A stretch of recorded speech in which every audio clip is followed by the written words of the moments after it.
É bem provável que queiras aproveitar bons filmes e séries, mas sem gastares muito dinheiro. Eu lhe apresento uma solução prática, segura e com suporte direto comigo. São 3 planos super acessíveis para você escolher. 1 semana, 2 semanas e 1 mês completo. Através destes planos, poderás ter acesso premium com direito à qualidade da imagem Ultra HD e uma gama de filmes e séries que 2 das plataformas mais famosas de streaming do mundo têm para lhe oferecer. É só me chamar que em poucos minutos poderei lhe explicar como aceder a estas plataformas a partir do teu telemóvel, computador ou da sua TV Smart.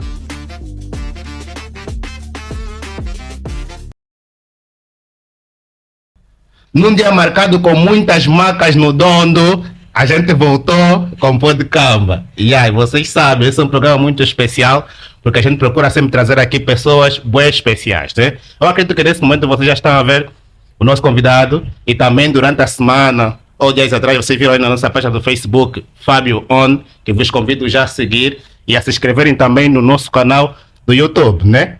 Ok. O Podcamba é diferente. Eu costumo dizer assim, o Podcamba é diferente. Diferente por quê? Porque se vocês repararem, o nosso programa é bué pluralista ou até mesmo generalista, né? Nós estamos acostumados a esse tipo de conteúdo a estarem mais ligados a artistas. Pronto, né? Geralmente está muito mais ligado para artistas.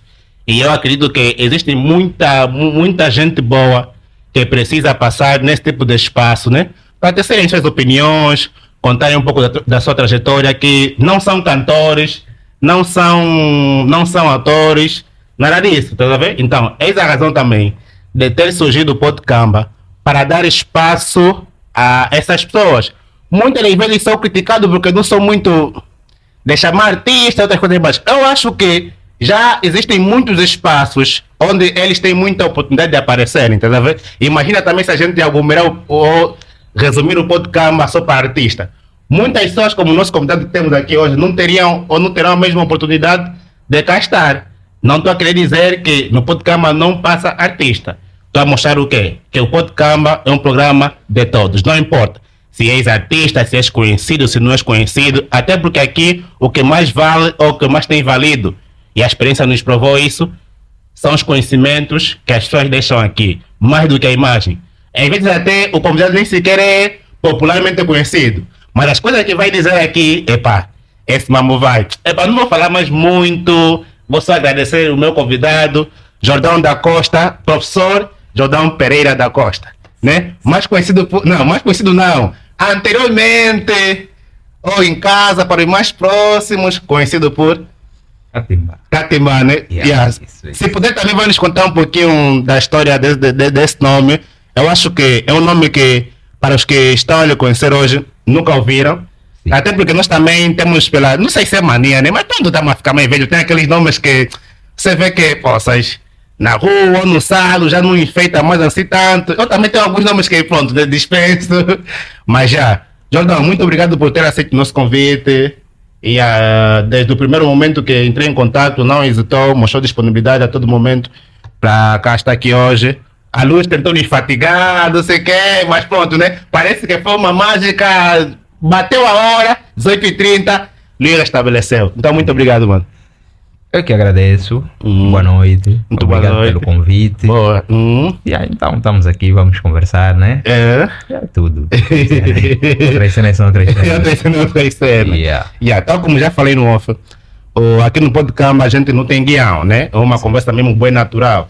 Nós somos jovens, temos muita coisa para dizer, se bem que o tempo não será suficiente para dizermos tudo aquilo que a gente tem para dizer. Mas somos jovens, angolanos, filhos do Dondo, e hoje que a gente grava esse podcast, um dia marcado de muitas marcas aqui no Dondo, e eu sei que é uma pessoa também de opiniões. Embora ultimamente tenha fugido, vamos aqui procurar saber também. Eu já ouvi algumas histórias, né? Que te fez se afastar, não sei mais como, certas opiniões. Vamos contar também, porque tem histórias na nossa vida que nós não conhecemos. É sobre isso também. Então, pronto, né?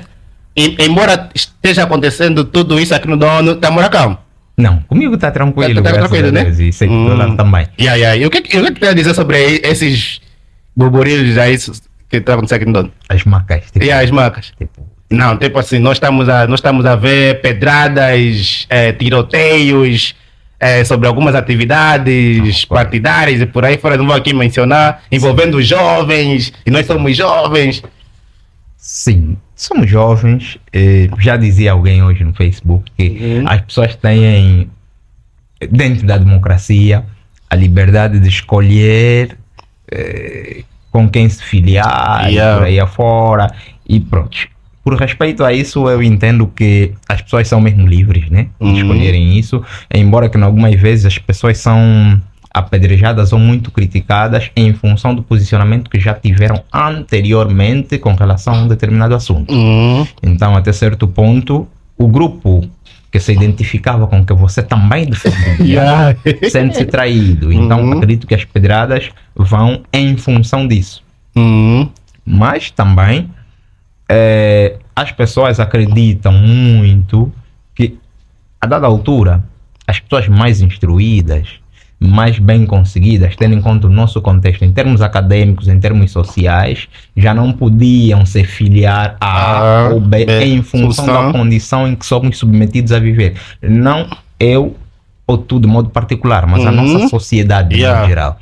Então, as pessoas que filiam-se a certos partidos que já estão praticamente manchados pelo mau trabalho, até certo ponto deixam a desejar. Então daí surgem as pedradas.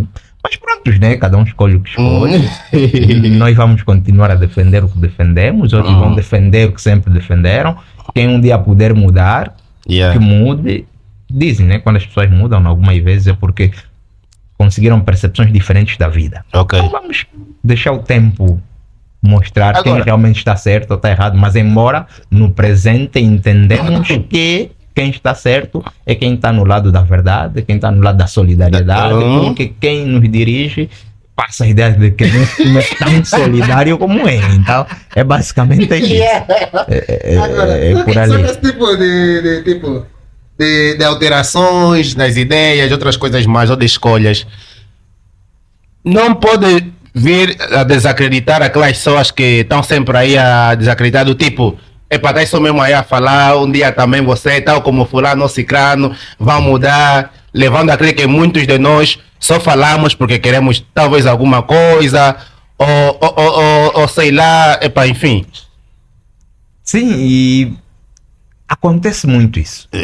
Acontece muito. O que acontece é que as pessoas, depois de muito tempo, a tentarem várias vias de subsaírem, várias vias de melhorarem suas vidas e não encontrarem, por qualquer situação da vida, entendem que o melhor é filiar como um bom jogador, por exemplo, a jogar numa equipa de baixo ou médio escalão. Entendendo que ali não consegue filiar-se a um Real Madrid, a Champions, por exemplo. Vai estar no currículo. Só que aquilo é uma profissão. Os profissionais são contratados, podem sair de uma ou de outra empresa, apesar de que existe a deontologia profissional.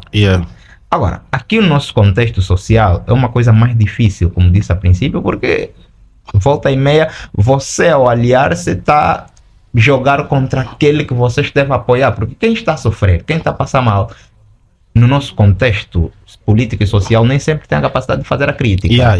Então, ver certas pessoas que têm essa capacidade, que têm essa coragem de defenderem a maioria, sendo solidário de modo social, não comprando comida, mas solidarizando-se com o sofrimento alheio, as pessoas sentem-se traídas. Esse é que me defendia, agora também foi agora. Você defrauda as expectativas de um conjunto de pessoas que, por não conseguirem destilar a sua raiva diretamente do causador primário da sua desgraça, da sua pobreza, ele não tem condições para ir destilar diretamente, e aliás não podemos também destilar ódio, né? Mas não tem condições de ir agir diretamente. de ir pedir esclarecimentos porque que mesmo pagando imposto Não depois tem isso, não tem não aquilo. tem aquilo, paga imposto mas a luz vai, ninguém diz nada, Yeah. paga imposto depois não tem água É. e ele vê que tem uma pessoa que cobra isso. Agora a pessoa que cobra isso também vai embora, Vai embora. filia-se com aqueles que não dão água mesmo ele pagando imposto. Yeah. Então esse é o grande problema. Esse é o problema. Yeah. Porque ele depois, você que me defendia, agora foi ali, que mudaste de equipa. Como? Você traiu as minhas Uhum. expectativas. Então, a partir desse momento, as pessoas Yeah. criticam umas para as outras, atiram pedras e é normal. Yeah. É normal. No futebol, em qualquer sítio, por exemplo, um dos adeptos que foi mais criticados no mundo foi o Luís Figo. Yeah, que ela saiu troca do Barcelona para o Real Madrid. Porque os adeptos sabiam. Então, quando alguém que hoje defende A, amanhã vai para o lado B, é normal que receba críticas. Yeah. Bem normal. E não tem como, não tem como. Yeah, não tem mesmo como. É por Yeah. aí. O que me preocupa, falando particularmente aqui no Dondo, é que, pronto, né? Essa posição, não sei se eu digo posição desmedida ou como, paira muito entre os jovens, tá a ver? E às vezes você vê, tipo, nós estamos a ser caracterizados como jovens sem palavras e sem convicções.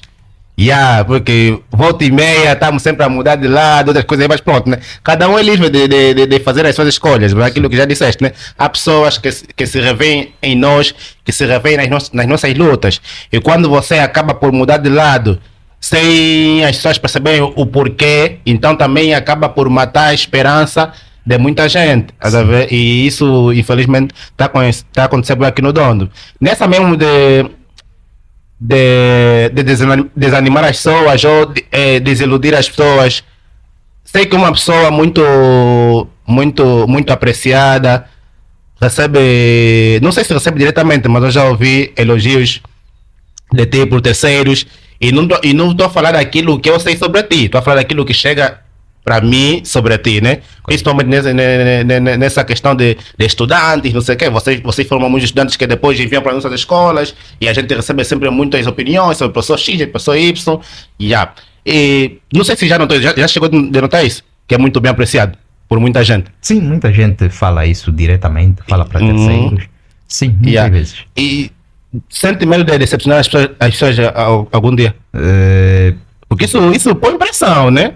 Até certo ponto. Yeah. Mas eu não gosto muito de rotulagem e também encaro as coisas de modo normal. As pessoas até dizem que eu sou meio frio, né? Ok, vou chegar também nesse ponto. Sim, então, infelizmente sou assim, então encaro essa coisa como normal. Yeah. Encaro isso como normal. Não tenho medo de defraudar as expectativas. Isso, em algumas vezes, me coloca numa posição de que devo me esforçar mais na medida que o tempo passa. Yeah. Então, os esforços que eu faço, mais ou menos na medida que o tempo passa, ajudam-me a manter o equilíbrio, né? Manter o equilíbrio. Claro que uma vez ou outra vou falhar com alguma coisa, é normal, mas isso ajuda a manter o equilíbrio e conseguimos fazer as coisas funcionar na medida que o tempo passa, né? Nós formamos aproximadamente 9 anos, foram 4 no ensino médio, 5, mais 4 no superior. Mais atualizado na defesa, São 9 anos aproximadamente, então conseguimos equilibrar mais ou menos isso. Entender como é que funciona, como é que não funciona e a certa altura também perceber que nem todos os elogios são realistas, então é preciso também saber peneirar, né? Depois a posição que às vezes tu te encontras por aí fora, né? Talvez quer algum proveito daqui ou dali. Claro, então como professor é muito tem suspeito muita coisa que você elogio. Tem que equilibrar as coisas. No final de tudo é isso. Falou aí que algumas pessoas o caracterizam como sendo uma pessoa fria. Como tu te caracterizas como pessoa? É difícil eu responder essa pergunta. É difícil, né? Me perguntarem quem eu sou. Eu não gosto vamos recorrer naquela matéria de moral. Essa pergunta é muito... Sou eu, para onde vou, sei lá mais o quê. Mas pronto, né? Eu não me considero uma pessoa fria, só me considero uma pessoa tranquila. Tranquila. Eu tenho uma capacidade de se calhar um pouquinho menor do que os outros na questão da emoção. Não sou muito emotivo. à toa. Não sou muito emotivo. eu encaro muitas coisas como se fossem coisas normais. Eu, por exemplo, se eu sair no quadro de honra enquanto estudante, encaro isso, sair. Não vou estranhar, não vou gritar, não sei. Então, mais ou menos nesse sentido. É uma coisa que você quer dizer aconteceu, fiz acontecer, fiz o meu papel e surgiu, e mais nada. Não sou do tipo que fica muito emotivo depois de uma outra conquista. Consegui, tá fixe. Depois vou conseguir outra. Queria ser um pouquinho mais emotivo, né? Já treinei também isso, mas não é uma coisa que acontece tão facilmente. Muita coisa tenho tentado treinar para mudar, porque algumas vezes nós estamos bem conosco mesmo, mas a pessoa que está ali no outro lado sente-se um pouquinho limitada de conviver, de dizer, de se expressar de qualquer outra forma. Então é preciso dar um pouco de abertura para que as pessoas sintam-se um pouquinho também chamadas a participar, a conviver, a chegar por perto. Então por esse motivo também treinamos, né? E por aí, até aproveitando isso, vou contar uma cena até foi discutida antes de ontem. Eu gravei o contato da minha esposa, um nome que eu, pronto, né? Para mim é significativo, né? Mas para ela não é significativo, tá vendo? Eu fico assim, poças. Para mim é uma cena, só que depois compreendi, eu até estou me sentindo bem com esse mamo, mas só que ela não encara desse jeito, vou só já mudar do jeito que ela quer. E então consigo compreender isso aqui. É aquela pessoa que às vezes sente a necessidade de provar para as pessoas aquilo que você é, aquilo que são as suas convicções, para ver se as pessoas realmente te conheçam, ou é daquela pessoa do tipo, quem me conhece, quem não me conhece, tá numa, tanto faz. Sim, eu vivo no modo de que não preciso provar nada a ninguém. Daí que ultimamente também mesmo no Facebook, porque eu estive a ter muita visibilidade por via do Facebook. E aí chegou a dada altura que comecei a perceber que aquilo consumia muito do meu tempo. Mas consome. Consumia muito do meu tempo. Estar ali, idealizar um texto, corrigi-lo, fazer... Então, aquilo consumia muito do meu tempo. Então, também evitei. De modo normal, evitei. Comecei a pensar em outras coisas, comecei a fazer outras coisas e a partir daquele momento percebi que era importante fazer aquilo, mas nós estamos fazendo aquilo já há muito tempo. Estamos a escrever texto há muito tempo. 2010, 2011. Sim, podia não ser da qualidade que eu comecei a escrever de 2020 até o final de 2024. E em 2024 eu paro... Acho que em novembro, entre os dias 12 ou 13, quando falece meu pai. E aí, depois daquilo, não voltei mais não voltaste a escrever e a partilhar. Então, daí que eu não tenho que provar muita coisa a ninguém. Já tenho. E os textos faziam-me ser um pouquinho mais conhecidos, porque eu estava a ter muitas interações até de gente que não fazia parte dos meus amigos, que não era daqui e por aí afora, que partilhavam, que comentavam e por aí afora, mas não é tão necessário sermos conhecidos, porque as câmeras consomem muito nosso tempo, como dizia. Ficar ali para mandar um post porque já havia quem cobrava. Não publica. Olha, falaste esse mal aqui. Então, essa coisa consome muito seu tempo. Então, acredito que é a altura também de pensarmos em uma coisa a mais. Não que aquilo impedia de fazer outras coisas, mas que ficar um pouquinho fora ajuda ou tem ajudado a pensar em muita coisa que não prestávamos atenção anteriormente. Quando você está sempre a falar, você não para refletir sobre o resto que está à tua volta. Porque você está focado em um assunto, você está aqui a conversar, mas se você ficar em silêncio durante um dia, refletir, sei lá mais o quê, você vai perceber que não, também posso fazer aquilo. É verdade. Também acho necessário chegar àquele ponto. Também acho. Então, eu fiz um voto de silêncio. Fiz um voto de silêncio. Aquilo é de mais ou menos um ano e meio. Já saímos de novembro. Embora que ainda voltei a publicar, acho que em fevereiro ou qualquer coisa do gênero, um texto sobre uma brada, o Jeff, um colega de faculdade. Ele dá aula numa escola e aquela escola. Vi. E aquele post ali no Facebook. E a mais de novembro a novembro e se calhar até maio do próximo ano. Não, maio do próximo ano não, né? Sim, se calhar até maio, junho ou maio do próximo ano. Já posso voltar a publicar com regularidade. Posso, não que eu vou. Não que eu vou. Sim, posso, é por aí. Silvio, dá uma coisa, é? Tira o quê? Tira o compão. A conversa aqui dá ser fixe. Também, quem quiser conhecer um pouquinho mais de ti, assista esse podcast até o final, porque o objetivo mesmo é esse, tá vendo? Trazer aquilo que normalmente não vem à tona. E a gente traz aqui para poder. Não é necessário trazer dois de uma só vez, não passar pela câmera, senhor. Ué, só tirar, pôr no coisa, não vamos fazer publicidade dessa empresa. Então nos pagar.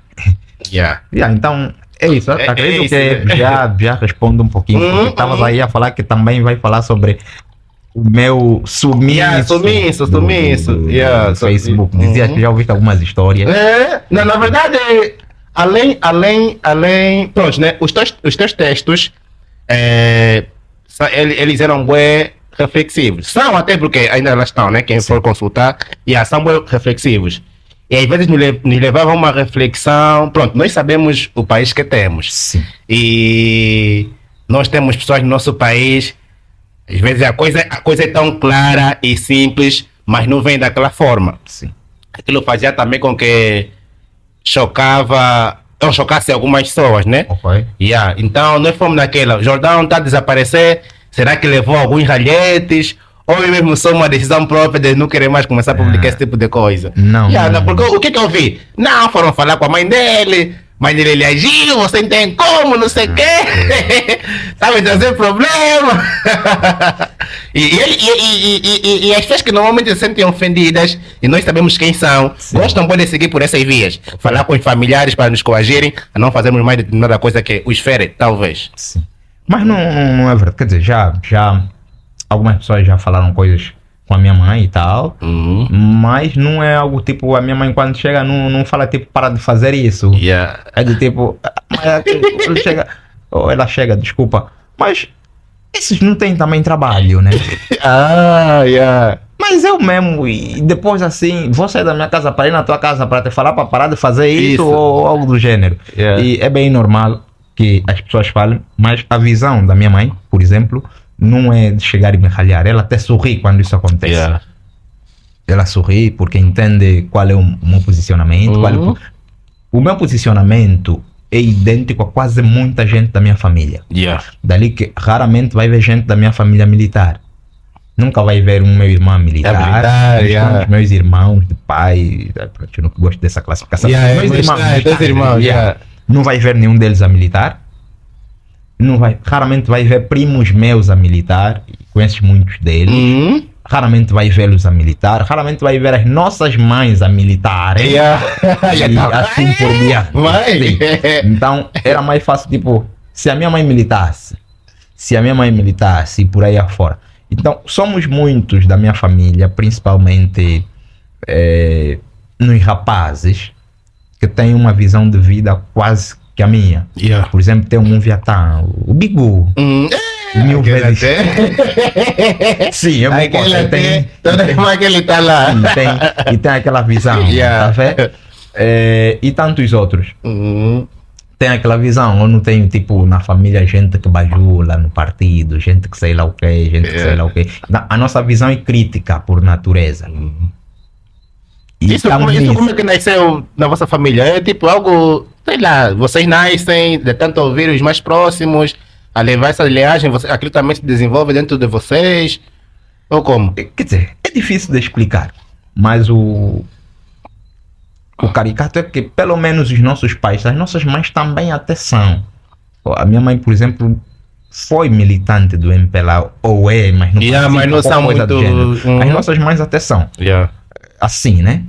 Os nossos pais eram assumidamente. Meu pai foi do MPLA assumidamente. Foi primeiro secretário do MPLA em muitos lugares, em muitos municípios. Foi administrador, foi sei lá mais o quê.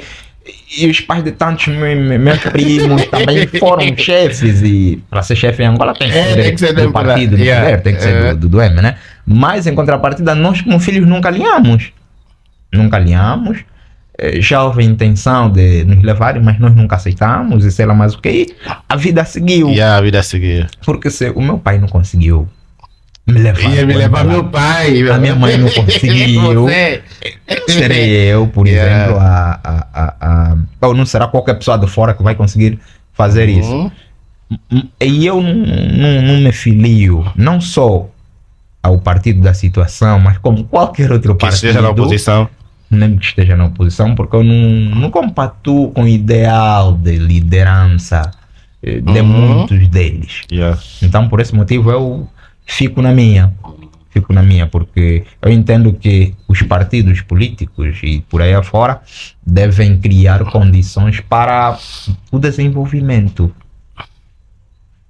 o bem comum. Certo. Agora, quando os partidos, do 100% que deviam dar para o povo, no caso, consomem 100% para si mesmo, eu não consigo me rever a essa gente. E o que eu não entendo é que nós estamos em uma sociedade com um nível de desconhecimento muito grande. Muito grande. A partir do momento que você percebe que as pessoas lutam por causas que não são plausíveis, que não são lógicas, não são fundamentais. Coisas que não têm nada a ver. Não tem nada a ver. Por exemplo, as pessoas lutam para um partido que está no poder, faltando ainda 2 anos, para ganhar as próximas eleições. Mas o lógico não seria esse, por exemplo. O lógico podia ser que o partido que está no poder hoje pudesse criar condições para, dos 2 anos, tem muita coisa para cumprir, sim. Cumprir parte daquilo que não cumpriu. Mas o que é que se pensa? Ganhar. Mas você para ganhar novamente, tem que fazer o quê? Você tem que pelo menos mostrar trabalho, tem que criar condições mínimas para o desenvolvimento, tem que melhorar o sistema, aquilo, porque nós somos um país do terceiro mundo que tem 1000 dificuldades. Eu acredito que fazer uma coisa para alegrar esse povo não é algo tão milagroso, tá vendo? Porque, vamos lá ver. Vamos bem básico que nós precisamos. Nós queremos escolas. Mas agora, imagina que nós em Angola, por exemplo, temos dificuldade de construir escolas. Então, em vez de você pensar em ganhar já, sei lá quem, um adversário que também nem está preocupado em jogar, porque o jogo ainda nem tem uma data para acontecer. Seria condições de você pensar pelo menos em construir escolas. Só na questão de escolas, nós dois somos professores, em Angola não se constroem escolas, se constroem salas de aulas. Então, a estrutura da escola não facilita. Ali onde você deve pegar, por exemplo, nós trabalhamos em escolas com teto de chapa. É verdade. Não é admissível que num país tropical, que aquece muito, que chove muito, você vai construir escola com chapa. A partir do momento que você constrói escola com chapa, está querendo dizer que você deve primeiro climatizar toda a sala. E o outro problema você não vai conseguir combater com qualquer outro meio. Porque a escola de chapa, sempre que chover, não tem aulas. O barulho da chapa é tão intenso quando muito chove, ruído. Não se ouve nada. Não se entende Mas nada. nós os que construímos escolas com chapa. Em pleno século XXI. Anteriormente, se virmos as escolas coloniais, não são de chapa. E o teto era bem diferente. São telhados. Não é porque eles tinham uma concepção, porque tinham mais dinheiro. Não, nós atualmente temos muito mais dinheiro. O nosso problema não são os dinheiros. Os nossos problemas são as prioridades. Porque se construirmos uma escola, por exemplo, não construímos escola aqui em Angola, se construirmos uma escola que vai ter pelo menos 20 metros de comprimento, 20 metros de comprimento podem nos dar ali para ser coberta com, vamos lá, supor que sejam também 20 folhas de chapa. As folhas de chapa custam ali 12 a 15 mil kwanzas. Então, 12 vezes 15 mil não dá mais de 1 milhão. Chega por ali uns 600 ou qualquer coisa do gênero, não sei bem, mas não dá 1 milhão, não sei se der para fazer a matemática ali, mas não dá 1 milhão. Eu não acredito, não me entra na cabeça que o Estado angolano não tem condições para pegar pelo menos um valor acertado para colocar telhado em vez de chapa. 180 mil só. Pois, imagina. achas que o orçamento que vem para fazer a cobertura do teto da tal escola é só 180 mil num país como não é 4, 5 então, milhões. eu entendo que são as prioridades, então deve-se pensar ainda, antes de mais qualquer coisa, desenvolver a cena. Desenvolver, começando do básico. Não temos escolas, vamos colocar escolas. Como é que vão ser as escolas? As escolas em centros urbanos, porque não podemos também capitalizar sempre as cenas na mesma coisa. O dinheiro desse ano é para construir escola, mas no ano passado no OGE já tinha ideia de se construir escola. Esse ano tem mais ideia de se construir escola, não podemos. O que acontece? Nós em geografia populacional e povoamento, ou geografia social, a demografia no caso, nós estudamos que quando se fazem censos, e fizemos censo no ano passado, quando estudamos o censo nos dá várias probabilidades. O censo é um ponto de partida para entender quais áreas devem sofrer maior investimento, porque o censo faz a recolha de dados para conhecer a população em termos econômicos, social, de modo geral. Então, o que é que se passa na ideia? É que, pelos dados que eu vou receber, vou saber quantas mulheres grávidas temos, para saber o índice de natalidade, o índice de fertilidade. Fertilidade, ok. Quantas crianças nasceram, para percebermos a taxa de natalidade. Se nasceram hoje, em 2025, daqui a 5 anos, 2030, vamos ter quantas crianças mais ou menos? Até 2030, se nasceram, por exemplo, 100 mil crianças, até 2030 vamos ter ali, contando com o diferencial da taxa de mortalidade infantil, que também é o censo que dá, vamos ter aproximadamente ali umas 90 mil crianças, porque vão infelizmente falecer desde em função de vários problemas que nós temos. Não é fácil agora, ninguém criança crescer. Então, se vamos ter 90 mil crianças disponíveis para enfrentar o sistema do ensino, hoje vamos começar a construir escolas em todo o país para albergar essa estrutura de 90 mil crianças que vão ver. É uma ferramenta que o censo dá.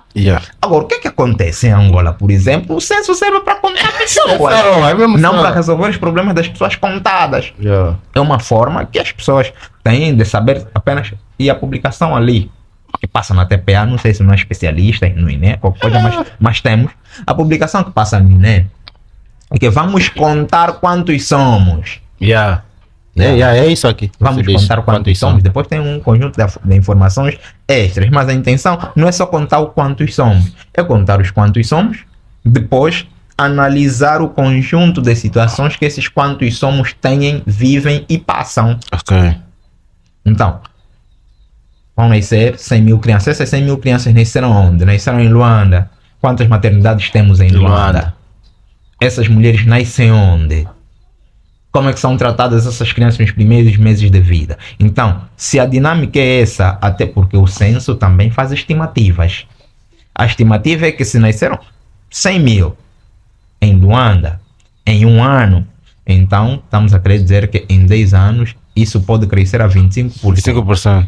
Então vão ser 125 mil. E nós não estamos amanhã, estamos a produzir bem. 125 mil. Esses 125 mil, Fábio, o que é que vai acontecer? O que é que vai acontecer? É que temos que colocar maternidade suficiente, porque já sabemos qual é a taxa bruta de natalidade, já sabemos qual é a taxa de fecundidade e qual é a taxa de natalidade. Então vamos ter que criar aqui condições para que essa gente consiga nascer de modo condigno agora, porque já sabemos quantas nascem.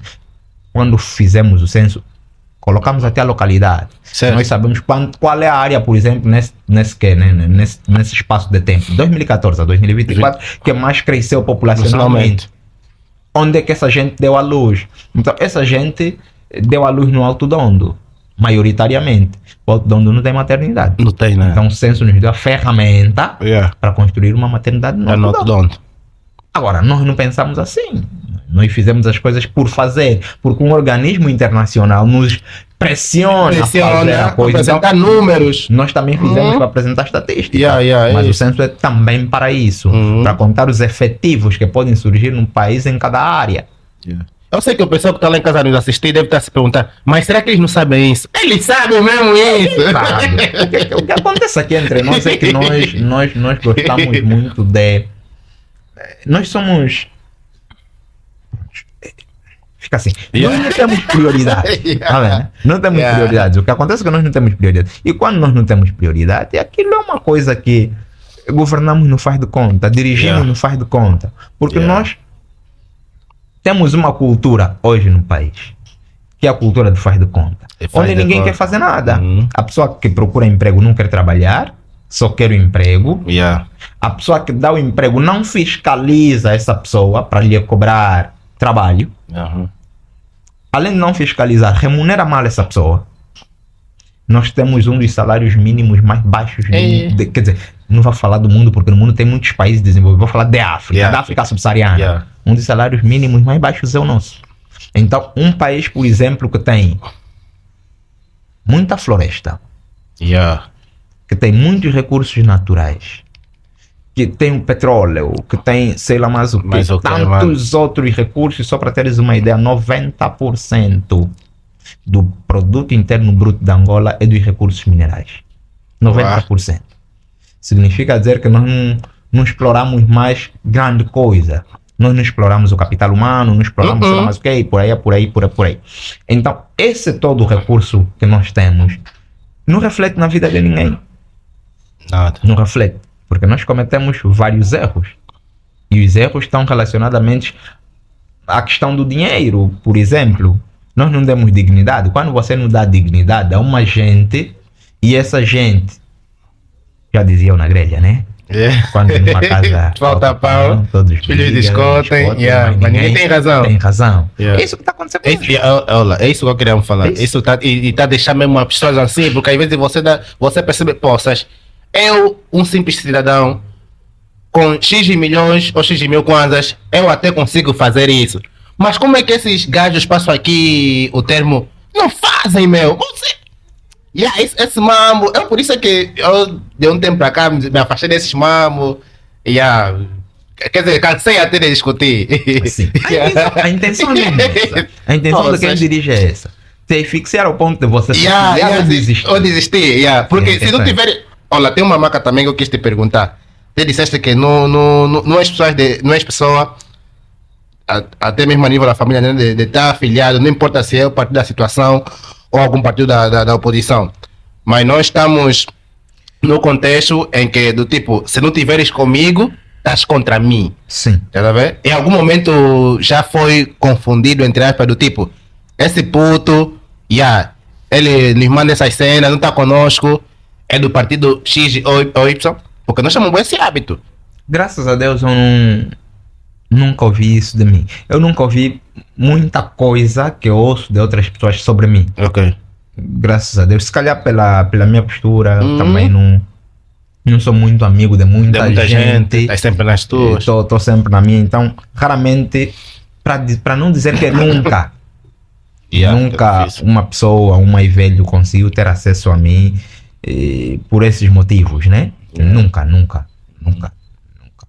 E caso te confundissem, isso te incomodaria?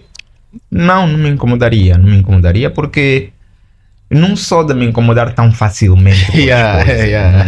Não sou. Já dizíamos no princípio, nós devemos estar mais preocupados em fazer o nosso papel do que procurar reprimir quem nos critica. Porque quando alguém nos faz uma crítica, algumas vezes está a nos dar a luz sobre uma determinada situação que nós não estamos a perceber. Não é possível. Avaliar a crítica é melhor do que estar a perseguir a pessoa que está a fazer a crítica. Por exemplo, para nós professores, não é?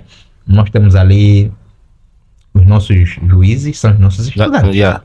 Então, eu, por exemplo, no princípio de todo ano letivo, no princípio de cada trimestre, eu converso com os estudantes para que consigamos chegar a um ponto sobre algumas coisas que devíamos ter feito no primeiro trimestre, não fizemos. Temos de fazer, o que é que temos de mudar, qual estratégia devemos implementar, que parte da postura do professor deve ser mudada, qualquer coisa do gênero. Meus estudantes sabem disso. Sempre fizemos. O que é que acontece? Pela falta de cultura, por exemplo, os estudantes que saem da 10ª classe, me encontram na 11ª, têm medo, têm receio, porque sabem que quando fazem isso são reprimidos e por aí afora. Mas se calhar parte do pouco que falam de mim, se calhar parte daquilo é em função de conseguir absorver as críticas. Eu não sou o tipo de pessoa que, por receber uma crítica, vai repelir, vai... Volta e meia, você não cresce. Você coloca uma barreira sobre ti que não te facilita evoluir. E Mas é aquilo que verdade. está acontecendo com quem nos dirige. Yeah. A crítica é tanta e as pessoas entendem a crítica como qualquer coisa negativa. Yeah. Quem já dizia o Miyakoto, né? O Miyakoto tem um texto que fala sobre um discurso que ele fez numa das universidades em Moçambique. Miyakoto dizia que existem 7 sapatos sujos a deixar a porta da modernidade. E um dos 7 sapatos sujos é a ideia de quem critica é inimigo. Sim. Eu li pela primeira vez esse texto, se calhar em 2012, sob orientação do Padre Kusama. Estivemos a fazer curso lá no Dom Bosco.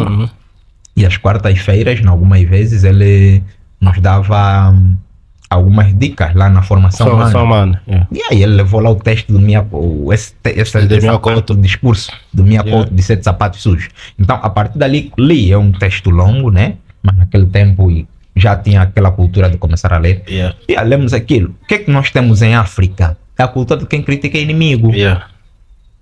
Mas é normal que se critiquem. Imagina, nós estamos em África, estamos em Angola, num país do terceiro mundo, mano. Com 1000 problemas, ou 1001 problemas. Imagina que essas pessoas não queiram receber uma crítica. Imagina. As pessoas que estão nos Estados Unidos da América, que estão na Finlândia, que estão na Noruega, que estão no Canadá, países do primeiro mundo, recebem 1000 críticas. Que estão na França, por exemplo, França é todos os dias manifestação. Que estão em Portugal, país do primeiro mundo também, em termos civilizacionais, educacionais e por aí afora. Os presidentes recebem crítica toda hora. Há pouco tempo vi aquela cena do presidente português assim com uma senhora. Uma senhora falando na cara, meu. Essa gente recebe crítica. Noruega, países como a Finlândia, como o Canadá, são países que agora estão a procurar problemas. Quer dizer, eu digo assim, procurar problemas que não existem para poder combater, tá vendo? Porque a qualidade de vida é tão alta, nada é perfeito. A qualidade de vida é tão alta que as pessoas agora estão a procurar outras situações ali. Agora, nós até a água, algumas vezes sai como sumo de moco. Não podemos reclamar da água. Não pode. Podemos reclamar da água. Podemos. Devemos reclamar. Porque nós pagamos impostos pela água. Porque os impostos, os dinheiros que nós pagamos, são para nos resolverem situações. Esses problemas. Se não nos resolve, nós temos o direito de fazer reclamações. Não devemos ser perseguidos. Agora, o que acontece? A minha observação é a seguinte. Todo esse modelo que nós temos aqui é um modelo eurocêntrico ou ocidental. Porque nós temos a escola como temos do modo ocidental. Porque no nosso tempo de escola, por exemplo, é que era um Django e no Django ficava um mais velho ali a dizer tudo, e tudo que o mais velho dizia era verdade. Não podia ser questionado. Então, temos a escola ocidental hoje, onde o conhecimento é a base da democracia, é a base da probabilidade, as pessoas provam, certificam, avaliam, ensaiam, e aquilo que resultar da melhor forma possível é o sistematizado e aprovado. Não é quem é mais velho, quem não é. Agora, nós como africanos, não conseguimos nos desprender da ideia de que a nossa escola já não é um Django, onde o mais velho é que diz tudo, onde o mais velho é que está sempre certo. Quem está em frente é que fala e ponto final. Na escola eurocêntrica ou ocidental, até quem está em frente não é quem sabe tudo. É quem sabe tudo. Diz que o professor não sabe tudo. É partilha de conhecimento. Então nós, como estamos habituados num Django onde ninguém critica, então o professor não pode ser criticado em sala de aula. Por exemplo, no hospital é a mesma história. Aquela estrutura ocidental que temos. Na estrutura africana do hospital, temos o curandeiro. Você vai procurar o curandeiro em sua casa. Se ele for ainda apanhar lenha, ou sei lá o que, você lhe espera ali. Tá vendo, né? Você lhe espera até a hora que ele voltar, porque você quer que a giba seja tratada, você. Por exemplo, o que vai acontecer? Ele tá ali na dele. Vai ter de lhe esperar. Só que nós levamos também essa postura nessa nova coisa. O cidadão, o médico, o enfermeiro, o especialista, tá ali. Ele tá a girar. A fazer suas a cenas. fazer as suas, a comer uma bolacha, a É. beber um sumo. E você ali a se contorcer de dor. De dor, yeah. Quando você diz, você também chegou agora, é o Agora quê? é o quê? Yeah. Espera, será mais o quê? Não é que ele chegou agora. Yeah. O problema é que está a doer. Por isso que ele vai que não importa a hora que ele chegou, deve ser atendido. Porque está a doer. Então, nós também fizemos aquela banga, tratamos a hora que nos apetece, porque dentro da nossa cultura, como o doente que procura o médico, Uhum. então você espera. O mesmo no tipo de governação. Na nossa governação, é que se passa de linhagem. O SOBA não espera eleições. É hoje, até nós criticamos o novo modelo de atribuição do status de SOBA. SOBA não passa por eleições. Yeah. Não passa. Então, nós também transportamos o espírito de SOBA até a nossa governança atual. Espírito de As pessoas não querem sair do poder. Yeah. Porque quando se atinge o poder em África, só se passa para aqueles da mesma linhagem. Mesma linhagem. Aqueles da mesma linhagem, aqueles que militam na mesma frente partidária. Ainda não abençoe ninguém. É porque o espírito de SOBA está em nós. Não sei se percebe, né? Yeah, então, essa nossa coisa é o problema. Então, sim. Oh, dessa foto de não tem bênção. Ei! Sim. Não, Então é é por uma aí. questão de bênção. Ai, meu Deus. Yeah. Não, diz assim que aquilo que somos hoje, muitas das vezes, é resultado daquilo que fomos ontem, né? Sim. Então, com isso eu quero dizer o quê? Vamos mergulhar um pouco daquilo que é a tua história, em termos de infância, adolescência, e onde é que nasceu, foi uma infância tranquila. Conta-nos um pouco de ti. Mas se é uma coisa caricata. Aquela parte não se sabe exatamente se é cacenga. Aquela parte é difícil. Também é É difícil, difícil. mas pronto. É, 54. Uhum. Embora que no meu bairro, né? Yeah, Nasci no 54, vivi no 54 até os meus 16 anos. Depois fui pro Alvalade. Yeah. Foi uma infância tranquila. No 54. Estivemos ali, era descer aquela montanha com bidões. Vai até lá no Rio. Escorregando, É. os bidões escorregam da Yeah. montanha para baixo, da linha férrea. Era colocar a cápsula, a cuca da gasosa ou da cerveja na linha férrea para que quando o comboio Yeah, vai passasse, passar, ficar bem liso, ficar mas- lisa. Yeah. Foi uma infância fixe, com muita gente fixe também. Recordo aqui de gente como o Laurent Blanc, o, Yeah. O francês. o francês. Então, é uma infância boa fixe. Ali Yeah. na montanha e tal. Brincadeiras a toda hora. Foste uma criança de quê? De muitos amigos? E porque naquele tempo todo o bairro era amigo. Era amigo. Todos da mesma faixa etária do bairro andavam juntos, eram amigos. Yeah, então naquele yeah. tempo não tinha como, não é como hoje, né? Hoje a criança pode ficar dentro de casa só a ver TV, e não sair, se yeah. calhar nem conhecer o vizinho do outro lado. Naquele tempo não, nós tínhamos que jogar banga-banga, tínhamos que jogar tocó, tínhamos que jogar aquele salão que quando a bola vai fora você Yeah. tem que correr para pegar a bola e meter de novo dentro, porque... Então foi fixe, foi muito Em casa não deste trabalho. Demos bom trabalho. Demos bom trabalho, porque nós éramos dois. Eu e o Fedito. Yeah. Só. E a cena era. Algumas vezes nós nos mandávamos. Porque a minha avó ia para Lavra. Eu ficava lá algumas vezes uma semana. A Jane, a minha irmã, né? Minha prima, mas Irmã, irmã, que nos cuidava, ia para a escola. E a velha tinha um dia praticamente fora de casa. Yeah. Então nós fazíamos tudo que nos desse na telha até certo ponto. Porque a Jane ia para a escola, a velha saía de casa por volta das 4 ou 5 horas e ia vender combustível nas bombas. Yeah. Voltava lá por volta das 12. Às 12 ia dar aulas e voltava por volta das 17. Yeah. Às 18 ia para o núcleo estudar e voltava lá por volta das 22, 23. Yeah. Então, os dois em casa, aquilo era... Yeah, uma algazarra. éramos eu e o Fedito naquilo e Daquelas. não tinha como. Yeah. Mas foste muito o quê? Foste muito o quê? Acho que muita gente não sabe disso. Sim. Foste muito bom na bola. Yeah. Mas depois abandonaste, a caixa não Sim. aguentou. Quer dizer, não foi até uma questão de caixa. Não É. foi uma questão de caixa, foi uma questão de. Foi uma lesão aquilo pra mim. Yeah, ok. Foi uma lesão. Nós estávamos a jogar na missão católica e contraiu uma lesão. Então aquilo não passava. Não Yeah. passava. Já fiz o raio-x várias vezes e nunca dava nada. E depois fui para Luanda. Fui para Luanda, fizeram análise e tal. Alguma coisa não esteve bem. Tinha instalado uma coisinha, Yeah. outra. Mas não dava também para fazer a operação por causa daquilo. Yeah. Yeah. Então, Eles consideram como algo muito básico para operar? Yeah. Porque operar tinha que se limar aquelas cenas, colocar ferro, sei lá, mas então eles entenderam que os ossos, quer dizer, deram a resposta que os ossos também crescem, dilatam, e aquilo passa com o tempo, com coisa, com a medicação certa, aquilo passaria. Então depois daquela altura também fiquei quase 1 ano e meio.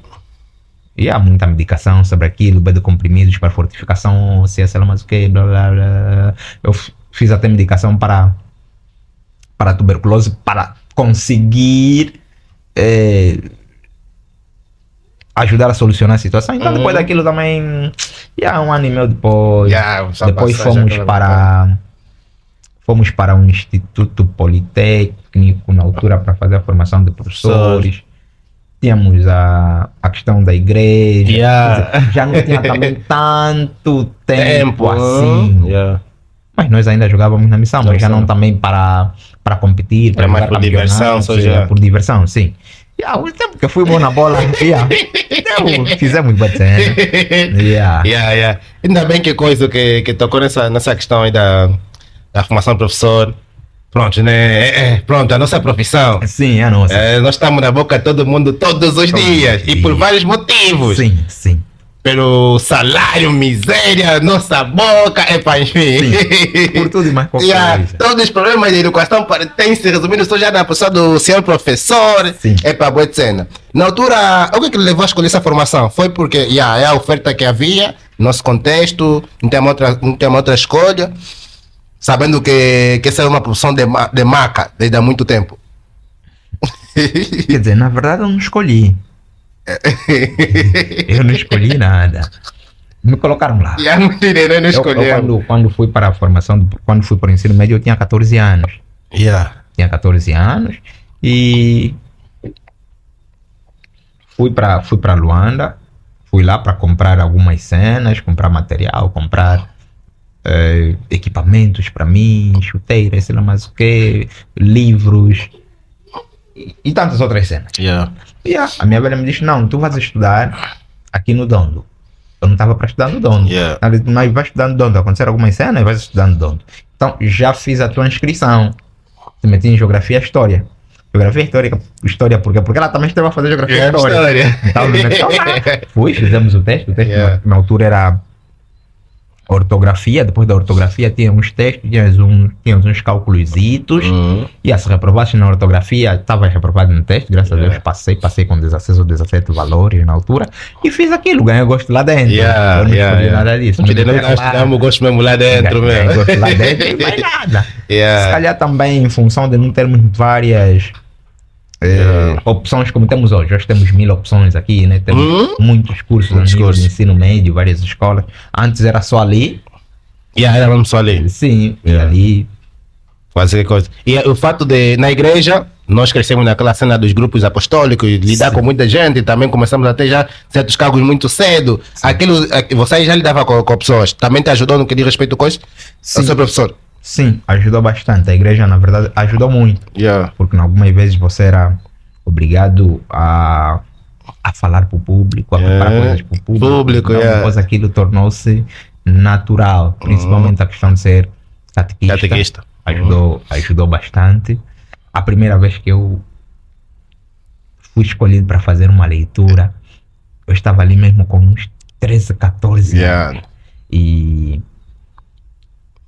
como é que se chama aquela cena onde fica o microfone, onde os leitores ficam? Essa vida também de quem não me pronto, não fugi. Era tão pequeno que para ser visto tinha que subir num bancozito ali. Sim, eu estava cheio de medo, nunca li para tanta gente, era numa novena, na altura o nosso catequista era o Padre Maurício, e era o dia da turma do Padre Maurício. Não, dia da turma não, alguns catequizanos do Padre Maurício, porque estavam divididos em grupo, animarem a novena. Ainda me lembro um pouquinho do texto que diz: o povo que andava nas trevas viu uma grande luz. Sei lá mais o que e tal, tá? Então eu tinha de subir ali. Aquela foi a primeira vez que eu falei em público assim, uma grande dimensão. Foi lá na igreja. E depois vieram os grupos, vieram a catequese, vieram sei lá mais o que. Boa. Está sendo muito bom ouvir aqui a tua experiência. E o que mais me interessa mesmo, não que isso não me interessa, né? O que muito me interessa, acho que esse é o correto, o que muito me interessa é a tua ida para o UIJ. Por quê? Porque há vários assuntos que eu gostaria de levantar, porque tu foste lá fazer o ensino superior, né? Sim. Então essa é uma realidade que muitos de nós passamos e muitos muitos que estão lá em casa, infelizmente, hão de passar ainda pelas poucas condições ou quase nenhuma condição a gente tem aqui, no que diz respeito ao ensino superior, né? E o Dondo é obrigado a mandar seus quadros para concluir suas formações fora do Dondo. E acabamos também por perder muitos quadros nesse caso. Vamos lá, desafio de estudar para o UIJ, fora do seu familiar, numa terra, pronto, né, desconhecida. Sim. É uma terra, pronto, né, devido a essa diferenciação de grupos étnicos que temos em Angola, você encontra aí muitos hábitos diferentes do que são nossos. Eu mesmo te confesso, eu sou Bakongo só pelo nome. Sim. Não tenho nada a mesma coisa, meu pai nunca nos conectou com nada que é Luís. E como é que foi, tipo, esse desafio de ter que se distanciar da família? Terminou o tomate, a família não está ali para dar o tomate. É muito duro. Conta-nos um pouco. Eu fui no IJ em função da influência do DH, a enfermeira intermitida, do François Fiostega, do Milton e do Mauro. Fui pela influência deles. O Milton foi um colega nosso durante o primeiro ciclo. Depois ele foi para Andalatando, dar continuidade, nós ficamos aqui. Com o Draulio, eu estudei com o Draulio, acho que da segunda classe até a 13ª classe. Com o Francisco, estudamos acho que da 6ª até a 13ª classe. Estavam sempre muito ligados. Então, eles foram lá, me deram a dica que não, que tem um curso de geografia, porque eu queria tanto fazer geografia. Eu nunca quis fazer história, graças a Deus não fiz mesmo. Só que também tive de passar umas poucas boas no princípio na geografia. Então fomos para lá, encontrei aquela gente que ajudaram-me a conectar-se no espaço, não me senti tão sozinho, vivíamos os 5. Foi uma cena vivíamos os 5 e... Se fossem meninas! Não, seria uma grande confusão. Acho que depois de um ano cada uma viveria sozinha. Mas nós iniciamos, terminamos, nem todos terminaram lá, porque depois as cenas da vida nos fizeram separar-se. Depois fez uma cena, seguiu outro caminho. Mas hoje em dia todos nós concluímos o ensino superior. É o mais importante. É o mais importante. Então, aquela gente até toda ali, aqueles bradas, fizeram com que a coisa não fosse tão pesada. Mas dizer que também parte das histórias que se contam do IJ não são tal como são. E há muita gente boa lá, muita gente fixe. Conheci muita gente boa, que até hoje são irmãos para mim. A escola tem esse poder de nos dar família. Estou a falar de gente como Anselmo Kiame, o Joaquim Lucas, a Isabel Centeio, os meus bradas do bando. Há quase um mês ainda tivemos um encontro em Dalatando com os meus bradas de sala. Mateus Jesumanha, o Ernesto Panzo, o David João e tantos outros. Então tem muita gente fixe e tal, mas claro, né? Tem que saber respeitar. Tem que saber respeitar. Aquilo não é... É uma terra fixe. Não tive queixas. A maior parte dessas coisas que fala sobre o misticismo, sobre a feitiçaria. A questão também do tribalismo também nunca sentiu. O tribalismo, nunca sentimos essa cena. Se calhar também porque éramos mais de ir para a escola. Voltar no cubículo. Não nos inserimos para muitos meios sociais. Se calhar por isso. Então não vimos grande coisa. Essa ida para o ex. te ajudou a crescer como pessoa? Porque nós, quando nos distanciamos, passamos por várias situações que outrora, tem aí o irmão mais velho, a irmã, Sim. o pai ou a mãe para resolver. Ali não, você tem que resolver teus mamos. Sim. Te ajudou a crescer como pessoa, Não, e muito. né? Aquilo ajudou bué porque eu quando saí daqui, eu não comia, por exemplo... É da cena de comer. Pronto, já entendeu? Eu não comia muita coisa. Yeah. Quando cheguei lá, passei a amar, não é só comer, passei a amar muita coisa. que Muita eu coisa. não comia lá. Ou não comia cá. Lá passei a comer, Yeah, passei a yeah. comer porque você não tinha alternativa. Em algumas tem. vezes você não tinha nem dinheiro para comprar alguma coisa. Nós dávamos explicações, graças a Deus éramos bons estudantes, dávamos explicações, daquelas explicações nós conseguimos fazer amizade, conseguimos ganhar a simpatia de muita gente nos pagava pelas explicações, mesmo Yeah. que não cobrávamos. Uhum. Então, isso começou a nos despertar a responsabilidade de conseguir gerir as coisas. Uhum. Começamos a perceber que, algumas vezes, quando você pede qualquer coisa, não te enviam, não é porque não Yeah, querem te não querem enviar. te enviar. Essa coisa também é muito difícil. É difícil. E aí, mas graças a Deus, aquela gente que esteve comigo, aqueles bradas, o Mauro, o François, o Milton, o Draulio, e a gente super fixe. Houve uma altura que, para mim, por exemplo, os professores tinham sido desativados. A velha ficou Yeah, 6 meses, 6, sem 7. salário, qualquer coisa. E Isso foi o em 2017, ou que você não me yeah, lembro. o apoio de Yeah. verdade que eu tinha era da velha. Uhum. Já era da velha, então não tinha como. Já foi de uma fase dura. Foi uma fase dura, mas estava lá com os bradas fizeram a cena acontecer. Com pouco conseguíamos de uma explicação daqui, de uma explicação com que o pai daquele enviava com a comida, que enviava. A velha não conseguia enviar dinheiro constantemente naquela fase, mas conseguia enviar comida. Comida, yeah. Uma cota gogogo. Na altura trabalhava na fábrica da ECA e ele levava produto até o IS. Então, algumas vezes ele levava o saco de comida e a velha preparava aqui até lá pro IS. Você tá assim pausado quando até o gogogo que tá ligado. Então, esse cota Otávio já chegou. E a cota, como, não, tô aqui, trouxe uma cena pra ti, caçula, traz, não, tô aqui no IS, pai, um táxi aqui no Negais, vou pagar e tal. Tens que levar esse saco no cubico. A velha que manda, tá feito, cota a tua vez. Você chega, velho. Foi assim. Então, mesmo à distância, a velha criava condições para enviar uma outra cena. E uma cota, ao ir para lá, sempre fazia chegar. Yeah. Nós agora vemos esses nossos putos, ou até mesmo nossos filhos, né? Vamos nos tornando pais agora. Vão crescendo com. Eu vejo, tipo, são muito protegidos por nós, né? Será que isso. Vendo a tua experiência que você teve, de se distanciar dos velhos, comparando com a forma como a gente agora vai educando nossos filhos para ter muita proteção, não sei o que, para ter isso, toma. Isso será que não acaba por estragar um pouco ou retardar aquilo que seria o crescimento dele? Sim.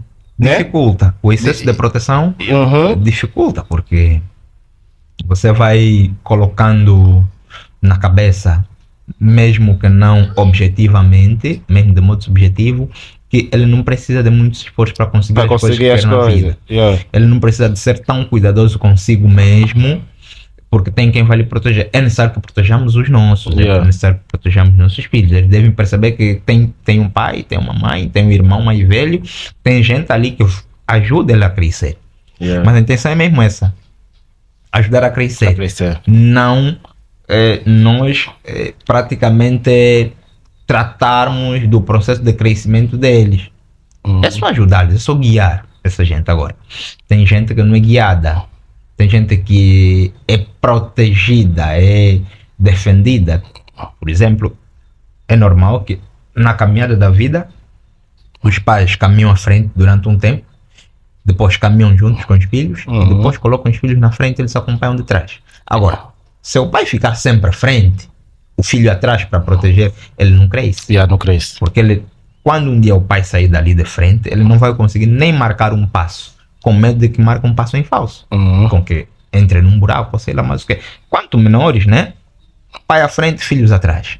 Yeah, Quando começam a crescer ali, com os seus 10 anos, 12, o pai de lado. de lado, o filho no outro lado. Yeah. E depois, quando chegam em seus 15, é pai atrás. Atrás ele em frente. À frente. Yeah. Tem, por exemplo, gente que hoje não consegue sair de casa para a escola sozinho. Uhum. Já tem um documentozinho, Não consegue. nada, não consegue. Por quê? Porque o pai sempre esteve à frente. Yeah. Então, essa é uma das grandes desvantagens da superproteção. Yeah, É que enfraquece e impede que as pessoas criem as suas próprias habilidades para resolver os seus problemas futuramente. Okay. Nós, como pais, irmãos mais velhos, não vamos estar ali para sempre. Yeah. É necessário potenciar gente que vai potenciar outra gente.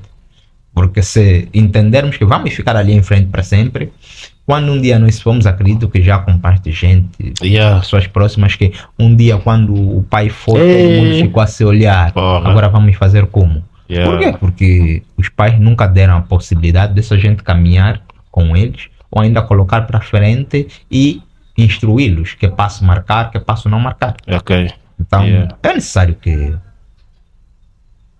se façam as coisas, mas equilibradamente. Ok. Foste para o IS fazer a faculdade. E hoje tem surgido aí várias discussões sobre essa questão da faculdade, né? A primeira questão que eu vou fazer significou ou significa alguma coisa teres feito a licenciatura hoje na tua vida? Muita coisa. Muita coisa, né? Coisa. Muita. Parte da visão que eu tenho sobre a escolaridade, sobre a vida e sobre o pouco de ciência que eu tenho, também veio de lá. Também veio de lá. Então, eu acredito que não conseguiria algumas coisas que eu tenho hoje, caso não fizesse a faculdade. Ok, Eu não certo. estou a falar de coisas monetárias, de bens, sei lá mais o que. Estou a Yeah. falar sentar em certas mesas. Ok. Eu não conseguiria sentar em Yeah. certas mesas, debater com gente que antes você via de cima, De ou na yeah. mesma mesa, e algumas vezes você a palestrar o tema, a dirigir a conversa. Eu não faria isso se não fizesse a faculdade. Então, não posso Yeah. dizer que aquilo não mudou. Aquilo mudou grandemente. E a minha qual é a tua vida. opinião sobre essa discussão que tem surgido entre tipo, parece que, não quero tomar partido, né? Mas parece que se tem banalizado a faculdade, do tipo, hoje em dia algumas pessoas defendem que visão é tudo, outras pessoas não, é necessário que exista a visão em faculdade, outras pessoas não é necessário que exista a faculdade. Você, qual é a posição, se for para tomar uma posição, né? Qual é a ideia que você tem sobre essa discussão, até que eu acredito descabida, que tem acontecido nas redes sociais, assim, em esta pública, outras coisas mais?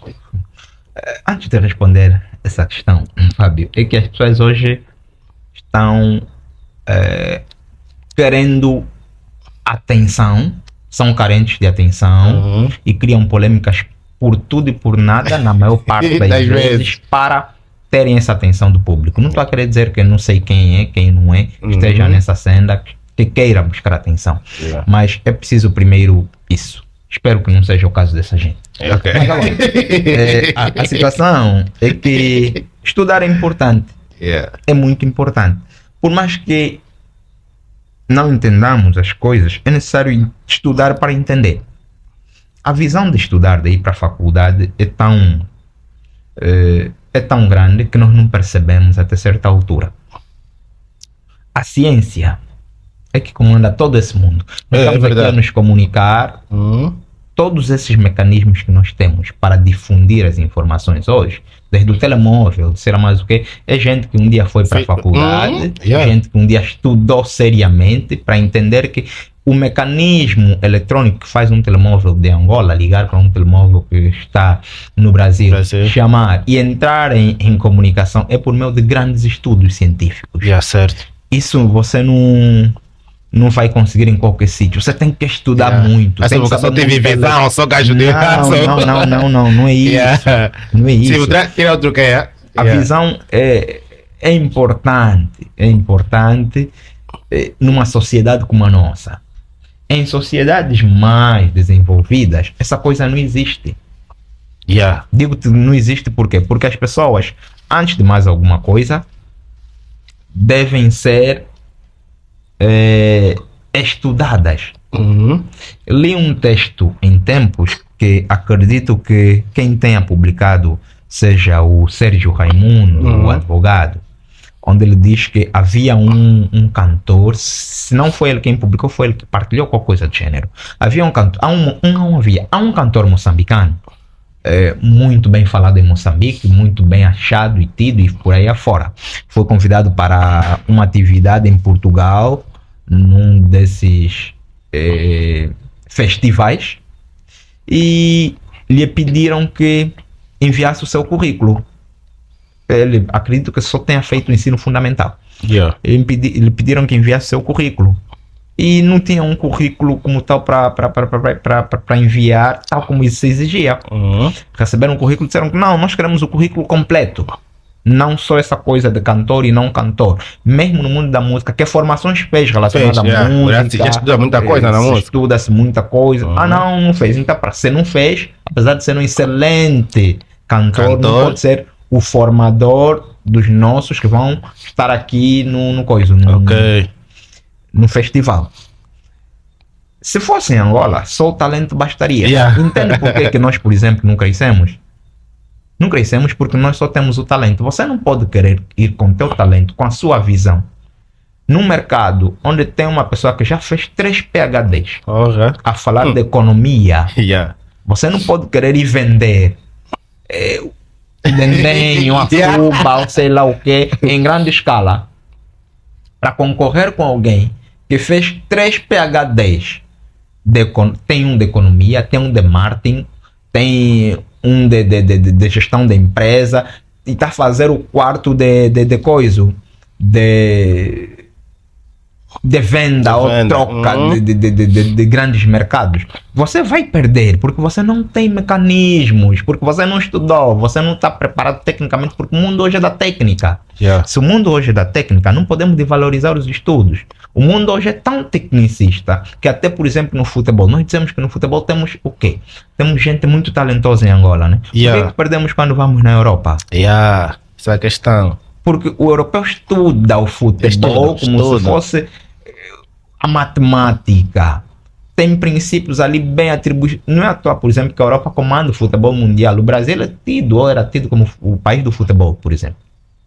Mas, mano... É mais a questão só talento aí. Talento. Não vem como ciência. É um talento que não foi trabalhado. Não se estudou aquele talento para aperfeiçoá-lo, otimizá-lo e fazê-lo competir com as maiores potências do mundo hoje. Então, dizer que o estudo, que a faculdade, são coisas que as pessoas não observam, porque só o telemóvel, como disse a princípio, que a pessoa vai utilizar, mano, é fruto de muita tecnologia. A rede social que é o Facebook, para quem já viu, por exemplo, filme do Mark Zuckerberg, o Zuckerberg ficou noites e noites em claro a estudar o mecanismo para aperfeiçoar ou para conseguir descobrir o funcionalismo do seu aplicativo e depois mandar para a escola e a escola dele começar a usar a princípio.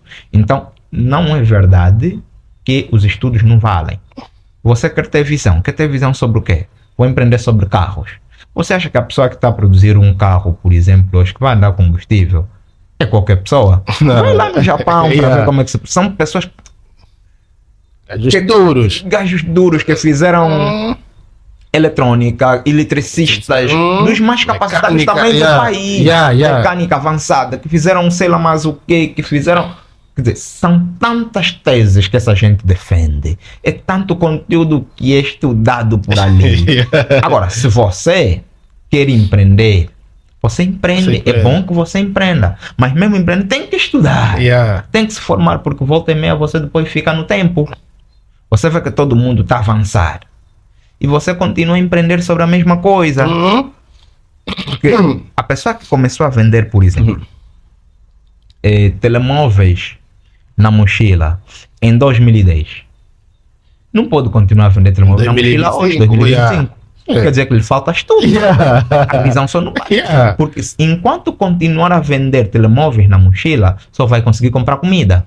É verdade. Porque está distraído, não vai estudar o mercado. Tem que estudar. Tem que estudar o mercado. Tem que empreender. De 2010 a 2015, se a tua vida é sobre empreendedorismo, estuda empreendedorismo. Se forma na área e associa aquilo que você já tem por natureza, porque a visão é mais sobre aquilo que você tem por natureza. E o mundo já nos provou que só a natureza do indivíduo não basta.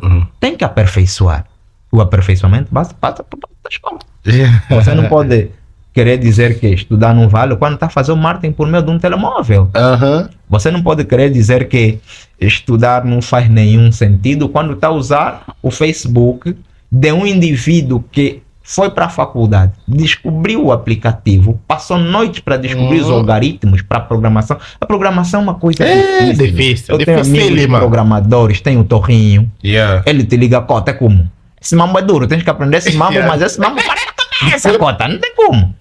Tem o Júlio Reis, tem o Gorba, só para citar esse, que é gente que está ligada ao mundo da programação. Aquilo martela o cérebro. Eu preciso estudar muito. Então, quem faz a programação para você difundir a informação no Facebook que estudar não vale? Tem gente que estudou muito. Então, nós quando pensamos em estudar, nós entendemos que é decorar a fórmula de Bhaskara, é decorar o que é biologia. Estudar é muito mais do que isso. Então, obrigado por essa visão. Pronto. Está sendo uma conversa bem fixe. Já estamos aqui há mais de 1 hora. Eu normalmente faço 1 hora. Pronto, né? Mas antes de terminarmos essa conversa, tem um lado aí da tua vida que muita gente também não sabe. É o lado do rapper. Tentaste também cantar, né? Ou quer dizer, cantar. Já na adolescência, eu fiz quase tudo. Né? Eu joguei bola, cantei. Tem mais o que os adolescentes fazem? Namoro? Eu namorei. Só não fiz filho. Só não fiz filho. Então, eu fiz quase tudo. Mas as tuas músicas eram mais do tipo aquele rapper underground, né? Porque você acompanhava muitos rappers undergrounds e também você trazia uma abordagem assim. Eu acompanho até hoje. Se fores na minha página no Facebook, ultimamente só partilho músicas. Algumas partilhas, partilho músicas. Acompanho até hoje. Gosto muito de música. Gosto muito. Quer dizer, foi mesmo só uma fase. Foi uma fase, não tinha como. Porque depois você começa a inclinar-se onde tem mais talento, né? Descobri que se calhar tem mais talento dando aula. Do que fazer música. Do que outra coisa, do que jogar bola. Que também foi muito bom, né? Não, porque mesmo agora nós vemos, eu chamo gente teimosa, você percebe, esse way, por mais que a gente deve ser bem persistente nos nossos sonhos, mas esse way você dá conta, ele mesmo não presta nada para isso. Não, algumas vezes as pessoas são persistentes porque percebem que podem dar certo a qualquer autor. Hoje é muito fácil, por exemplo, também dar um boom. Você canta qualquer cena que viraliza e então, hoje é preciso tentar em algumas vezes sobre cena. É preciso tentar. Não tem como. Sabe, viralizas e aquilo. Mas assim. Pronto. Professor Jordão Catimbá. Ei, não quero contar sobre esse nome, o Catimbá. Eu não quero terminar o programa sem contar a história desse nome. Quem dá esse nome é o Mocota, o Braulio Moreira, o Pinguço. Sim, eu tinha catumbos. Tinha catumbos e ele não conseguia chamar catumbo. Quer dizer, então ele era basicamente isso. Não conseguia, então ele Catimbá, ponto final. Como ele é que me apresentou praticamente ao mundo. O Pinguço, Cota Braulio, Marcelo. Ele me apresentou ao mundo. Aí então, onde ele me levasse, porque ele me levava aos ombros, e me apresentava, pessoa, tá aqui. Então foi difundindo isso. Foi basicamente assim. Foi ele quem me levava para passear, foi ele quem me levou para a escola. E eu fui à escola muito cedo por causa dele. Eu fui à escola com 4 anos, porque ele me levou à escola. Naquele tempo a pessoa foi à escola hoje, depois meteu o nome na lista e já está. Então foi ele quem me deu esse nome, em função de não conseguir pronunciar bem. Hoje em dia podem te chamar esse nome, principalmente pessoas que te conhecem há mais tempo. Você, sim, anyway, tanto faz. Não, aquilo é básico, né? Pouca gente conhece esse nome, mas surgiu dali o nome. Então, falamos de muita coisa ficha aqui. E principalmente tivemos um começo mesmo bem contextualizado sobre jovens no Dondo, outras coisas mais. Vamos terminar desse jeito. Qual é a dica que você deixa para os jovens, especificamente no Dondo, mediante aos desafios todos que a gente está a viver? O que eu peço é que os jovens sejam mais unidos nas causas que realmente valem a pena. Nós temos que ser unidos nas causas que valem a pena, porque na maior parte das vezes nós, no momento em que devemos nos manter unidos, nos separamos, nos claudicamos na hora H. Devemos ser gente compromissada, porque, mano, nós temos uma questão grave. Nós não temos compromisso. Nós, por exemplo, não temos cultura de trabalho. Nós não gostamos de trabalhar, como dizíamos anteriormente. E uma das coisas que faz, por exemplo, Angola estar no ponto em que está é porque nós não temos a cultura de trabalho. Nós, depois da fase da guerra civil, nós vivemos um momento fixe onde o pão era um quanto, uma economia estabilizada, por exemplo. O que aconteceu? É que nós não empreendemos, não aprendemos com os erros, nós não investimos no estudo. Todo o país, por exemplo, onde as pessoas não se comprometem com as causas fundamentais, por exemplo, com a falta de estudo, para dar também uma pincelada naquela questão daqueles que dizem que estudar não vale a pena. O que aconteceu em Angola? Nós temos uma boa economia, mas com gente não estudada, gente não conhecedora da matéria. Quando você constrói um país por meio da industrialização para tirá-lo da crise, o erro que você comete é tão grave que depois de uns 10, 15 anos esse país volta de novo na crise, porque você transformou o país por meio da industrialização, que é bom, mas essa industrialização deve ter como base a educação, porque quando a pessoa entende que a economia está estável num país industrializado, sem grande nível de educação, ele não está a perceber que quem está a fazer a indústria funcionar é o estrangeiro. Quando um dia o estrangeiro for, ninguém vai conseguir manusear a maquinaria.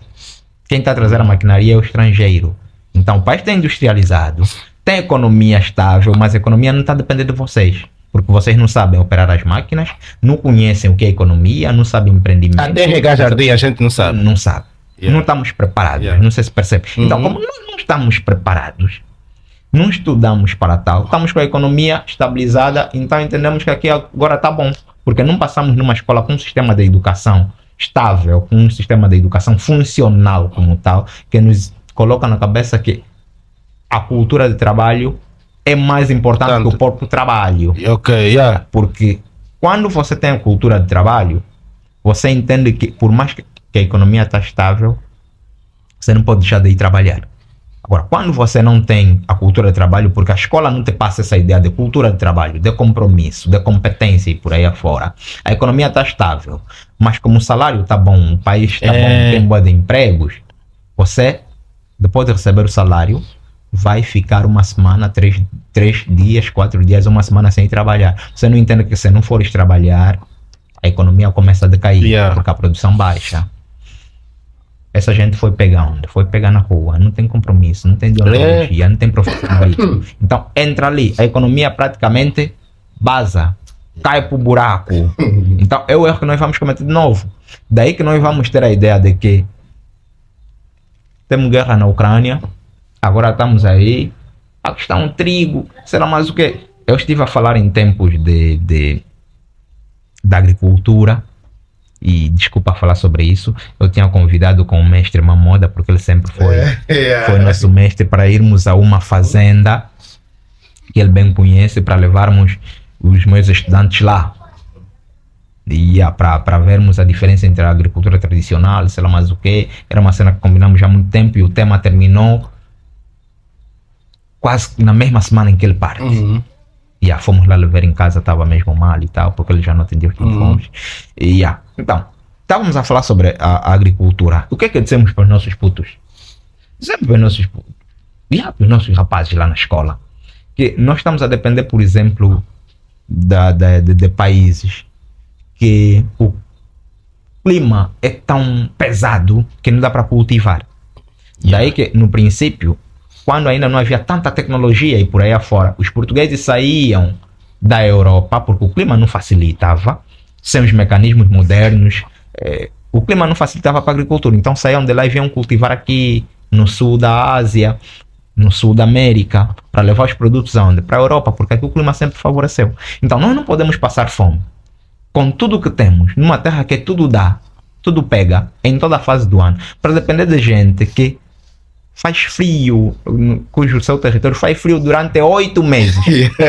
O solo congela, não dá para Não dá cultivar. para cultivar. Mas nos 3 ou 4 meses que eles têm de verão, cultivam comida para um ano completo ainda para exportar. Yeah. Por quê? Porque nós não temos cultura de trabalho.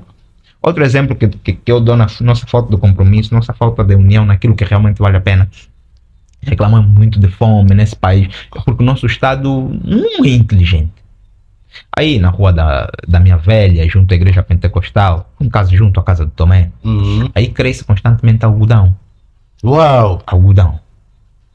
E nós temos as indústrias têxteis que não funcionam porque não tem matéria-prima, porque não tem algodão, porque não sei lá o que, mas aí cresce algodão. O que em Angola fizemos? Vamos chamar gente da China para vir cultivar um algodão aqui em Angola. Mas nós temos muita gente desempregada em Angola que pode pegar a enxada e cultivar aquela Mas nós não, vamos chamar a gente da China para vir descobrir que tem gente em Angola que não tem emprego para colocar a trabalhar para cultivar o algodão. É uma cena que não se percebe, porque nós não estamos comprometidos com esse país. Não há compromisso nenhum, nós não entendemos a coisa. Anteriormente, quem cultivava o algodão éramos nós, aqui. Tínhamos algodoeira, armazenava tudo, depois levava-se para a Satec, mexiam, criávamos os bois, criávamos os porcos, vinham de várias partes da Angola, boi, vinha porco, de cera, mas o que levávamos também ali para Vinelo, fazia-se o chouriço, fazia-se sei lá o quê. Não chamávamos chinês nenhum, nada contra a China, só para dizer que tem coisas que não são necessárias chamar essa gente. Fazíamos o chouriço aqui, a manteiga aqui, fazíamos o vinho aqui, fazíamos sei lá mais o quê. E tudo produzido a nível local. Não fizemos hoje por quê? Porque nós não estamos comprometidos com esse país, porque nós estamos preocupados com coisas que não são realmente importantes. Isso é tão chato, tão caricato, por exemplo. Fábio, isso não, mas você fica assim, essas pessoas são pessoas. Não são pessoas, quer dizer, são pessoas, mas não são pessoas normais. O que acontece é que nós estamos aqui, por exemplo, num país onde nós podemos cultivar tudo. Lá em casa, por exemplo, aqui, a tua mãe nunca fez tomate em calda.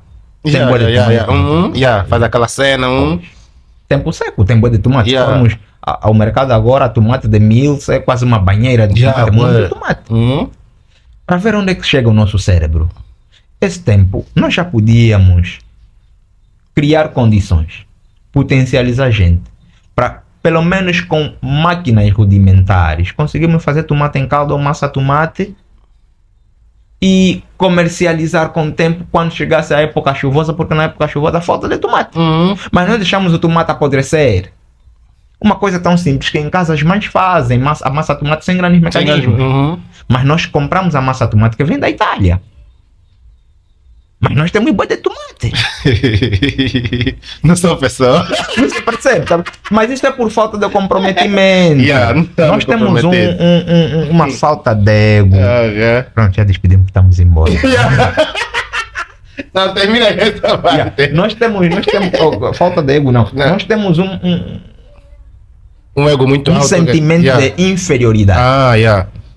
Muito grande. Nós temos uma doença grave que passa a ideia de que o que é feito em África, dos africanos para os africanos, do negro para o negro, não vale. Não vale. Não vale absolutamente nada. Daí que nós preferimos importar mesmo a massa tomate da Itália do que fazer a nossa massa tomate a nível local. Mas nem todos os países africanos. Nós ajudamos a Namíbia a tornar-se independente, por exemplo, mas a Namíbia é um país que nos dá 100-0 em quase tudo. Quase tudo. Só fica malai. Saiu em tempos uma entrevista do ex-presidente namibiano que reclamou que está cansado de ver crianças angolanas nas ruas da Namíbia pedirem esmola, porque em Angola não se criam condições básicas para sustentar essa gente. Mas a Namíbia tornou-se independente por causa de nós. Então, nós não temos compromisso. Então, o que eu deixo de conselho para os jovens é que sejam comprometidos. E... pronto. Isso é tudo. Curtiu a conversa? Uma conversa fixe. É fixe, né? Só pode calmar assim. Desde já valeu, muita garra no projeto. Precisávamos de conversar também em fóruns mais próprios. Sei que tem muita gente boa que ainda vai passar. Já vai passar aqui. E eu criei mesmo para isso, meu pô. Tipo, socialmente, eu, tipo, via. Eu já não tenho mais assim muito tempo de estar com as pessoas, não sei mais. Pô, mano, os biolos daqui, o salo dali, não sei o que. Pronto, né? Só mesmo esse espaço. Não eu acordei o nome de Podcamba. São mesmo pessoas que eu me sinto. Se bem que aí vem também uma outra pessoa que não sou muito próxima, que eu não conheço muito. Mas geralmente são pessoas que eu me sinto à vontade, tá vendo? De perguntar de tudo, sei onde é que eu posso tocar, onde é que eu posso não tocar.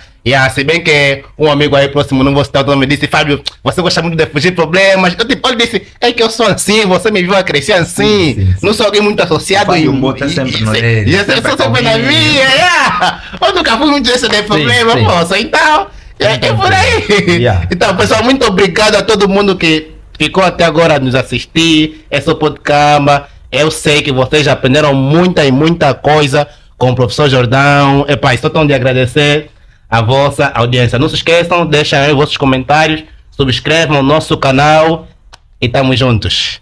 Boas. Silvio, você sabe o processo, já?